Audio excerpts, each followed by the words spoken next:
it's fun taking on little projects that do have a defined kind of start and end.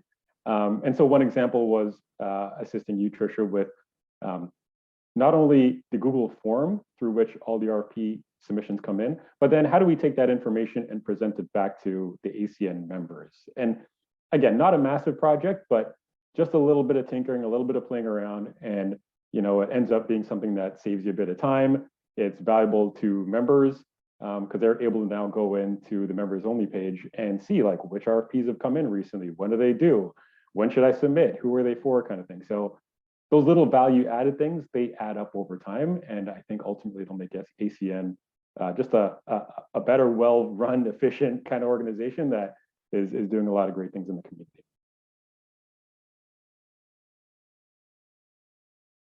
One member that I know I've been able to recently connect with and kind of chat one-on-one, and besides Dawn, who's been awesome, like I mentioned, but Emily of teenyBIG. It was great chatting with Emily, and I've actually seen her in other nonprofit sessions and webinars. And she just brought a whole perspective around, here are some things you might want to consider, Kevin. Here are some groups that you should look at doing, because I know she's an active member within ACN as well. So it's been great to bounce ideas off of her, understand and learn from her experience joining ACN, but more importantly, just learning about how she's grown her strategic listening consultancy practice, like her business at teenyBIG. So that's been invaluable, getting a chance to do those one-on-one sessions with her.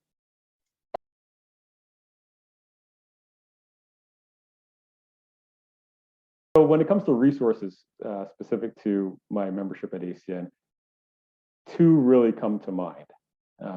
The first one being the aforementioned Empower groups, because ultimately I think joining ACN is about building relationships and building that network, right? People that trust you and will vouch for you and mention your name when they're talking to their nonprofit clients. So that's first and foremost. The other piece that I found interesting, and I'm still trying to mine the value from it, is the actual RFPs that come in, whether through ACN directly or through our partnership with CGT Connect. That's been interesting because I'm seeing what types of opportunities are out there for nonprofit work, especially because mine's a bit more niche in terms of IT advisory services, right? So I'm looking at those RFPs, I'm looking at the context, I'm looking at the scope of the work that's being provided, and I'm trying to make sure that my response, or even my services in some case, are tailored and specific to the needs that I'm seeing out there.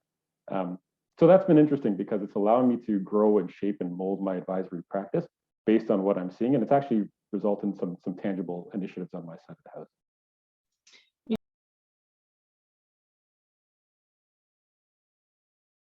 So I came up with the name Green Merits, kind of combining two core themes.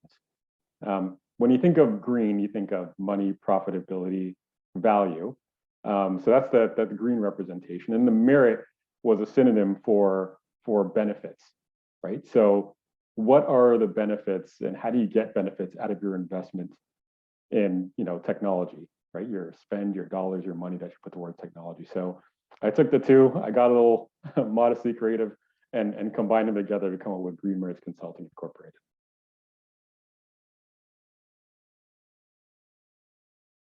So my advice for a new member would be really to lean in and talk to fellow ACN members.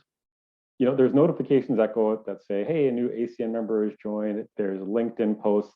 It's like, get involved, respond, welcome people aboard, join the webinars, join the sessions, join the Empower groups, because really it's about building those connections. If there's an expectation that, you're going to just join and start responding to a bunch of RFPs, I mean, that is a small fraction of the value that you're going to get out of joining ACN. Really, it's about learning and connecting with other people and building that level of trust, and then reciprocating, the business side of it as you build that trust with your fellow members. So I would definitely recommend get involved and set aside some dedicated time every week.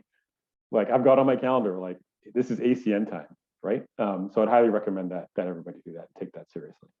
So my recommendation is to anybody, especially ACN members, is to leverage your calendar, block off dedicated time where you're going to focus on ACN activities. And we're not talking about hours and hours and hours. It's a touch point, 30 minutes, an hour to say, okay, I'm going to go onto the ACN member page. I'm going to see what's going on. I'm going to respond to, things about new members coming out.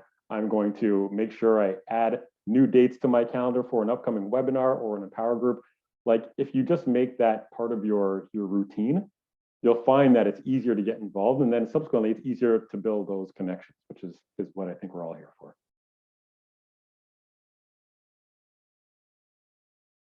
I wanted to get into something that was more aligned with my beliefs, right? Where I could go to sleep at night feeling like, okay, you know what? I'm spending my time, energy, effort, skill set on supporting causes that I agree with and that my family agrees with and that I'm proud to talk about, right? That's different than my experience working on the corporate side.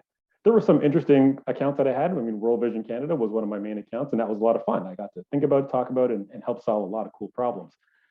But mixed in with that, there were a lot of accounts where I was like, I don't really feel what you're doing. I don't really necessarily agree with it.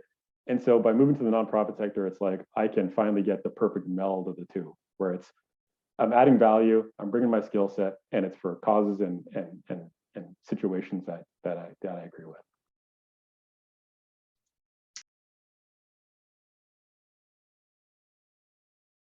One nonprofit that I recently worked with late last year, this is in the health services side of the house up here in Canada. And they were on the path to sign a contract with a technology service provider. And so they introduced me, they got me on some of the demo calls, they got me introduced to the team. And even through just a short interaction, I was able to help raise questions, some concerns that ultimately made them have much more leverage at the negotiation table, because they realized that the total cost of ownership of that solution that they were going to subscribe for 3 years, there were a lot of hidden things that if they didn't know about upfront, they would have gotten hit with later on. And so the advantage to kind of partner with me, work with me through some of these kinds of situations where a nonprofit is on the cusp of buying a new technology solution is that you are more